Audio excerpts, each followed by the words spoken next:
नवरात्रे आ रहे, 9 दिन पूरे बढ़ती रहना पड़ेगा। ऐसा का खाऊं जिससे मेरा पेट भरा भरा रहे। मैं सोच रही हूँ आलू मंगवा लूँ।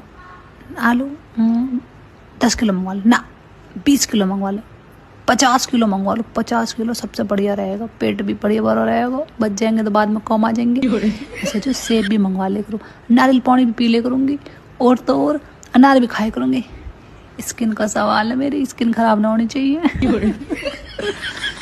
मैं सोच रही हूँ स्नैक भी खा ले करूँगी। मैं चिप्स मंगवाया करूँगी, चिप्स खाया करूँगी एक टाइम ज़रूर। और तो और मैं कुट्टू का आटा मंगवा लूँ 5 किलो। 5 किलो बहुत हो, 5 किलो। एक टाइम खाया करूँगी टिक्की, और एक टाइम खाया करूँगी पकौड़ी बना बना के बढ़िया सी। मैं सोच रही हूँ बाबू से कह दूँ और भी कुछ ऐसी चीज़ मिल जाएगी ना जो मैं बर्तन में खा सकूँ, वह भी मंगवा लूँगी। पूरे बर्तन फिट रहना कते। करवा चौथ आ रही है, सबसे अलग दिखना।